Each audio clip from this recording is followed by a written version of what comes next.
नमस्कार, चुनावी समर में आप लोगों का स्वागत है। कोरोना के मुद्दे पर भारत के प्रधानमंत्री नरेंद्र मोदी और अमेरिकी राष्ट्रपति जो बाइडेन के बीच हुई बात।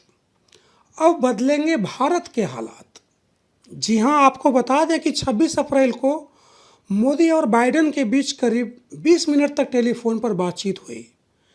इस दौरान दोनों नेताओं ने कोरोना की स्थिति पर चर्चा की, जिसमें भारत में चल रहे टीकाकरण प्रयासों, कोरोना की दूसरी लहर को काबू करने के लिए चल रहे प्रयास और महत्वपूर्ण दवाओं, चिकित्सीय और स्वास्थ्य संबंधी उपकरणों की आपूर्ति सुनिश्चित करना शामिल है। इस दौरान बाइडेन ने भारत के साथ एकजुटता व्यक्त की और कहा कि अमेरिका ने चिकित्सीय वेंटिलेटर जैसे संसाधनों को शीघ्रता से उपलब्ध कराने और टीके के निर्माण के लिए उपलब्ध कराए जाने वाले कच्चे माल के स्रोतों की पहचान करके शीघ्र उपलब्ध कराने के लिए कटिबद्ध है। बाइडेन ने कहा कि वह तुरंत कोविशील्ड कोरोना वायरस वैक्सीन के उत्पादन को बढ़ाने के लिए आवश्यक कच्चे माल के स्रोत उपलब्ध कराएंगे। गौरतलब है कि कोरोना से लड़ाई में वैक्सीन को सबसे बड़ा हथियार माना जा रहा है, लेकिन अभी तक वैक्सीनेशन ड्राइव में अमेरिकी राष्ट्रपति ही रोड़ा बने हुए थे। उन्होंने वैक्सीन के कच्चे माल के निर्यात पर रोक लगा रखी थी, जिसकी वजह से भारत में कोविशील्ड वैक्सीन का प्रोडक्शन ज़्यादा मात्रा में नहीं हो पा रहा था। पर अब अमेरिका वैक्सीन के कच्चे माल के निर्यात पर लगी रोक को हटाने के लिए तैयार हो गया है। इतना ही नहीं, अमेरिका की तरफ से मदद की पहली किस्त दिल्ली भी पहुंच गई।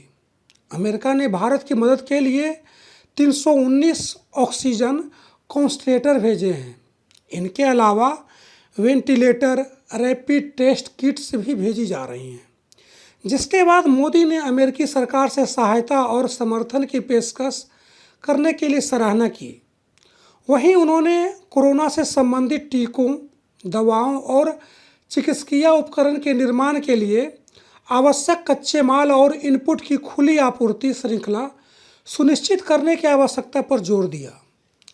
इन सब के अलावा मोदी ने विकासशील देशों के लिए टीकों और दवाओं की त्वरित और सस्ती पहुंच सुनिश्चित करने के लिए ट्रिप्स पर समझौते के मानदंडों में छूट के लिए WTO में भारत की पहल के बारे में राष्ट्रपति बाइडेन को जानकारी दी। वहीं दोनों नेता नियमित संपर्क में बने रहने के लिए सहमत भी हुए। इस तरह बाइडेन सरकार ने भारत के राहत के लिए बड़ी घोषणा की है, जिससे यह संभव है कि देश में कोरोना पर जल्द लगाम लग सकता है। ऐसे में कुछ आलोचकों ने कहा है कि अगर इस वक्त अमेरिका में ट्रंप युग होता तो शायद भारत को इतनी बड़ी राहत नहीं मिलती। यानी कि बाइडेन के आने से भारत को कई मामलों में ट्रंप से ज़्यादा राहत मिली है। धन्यवाद।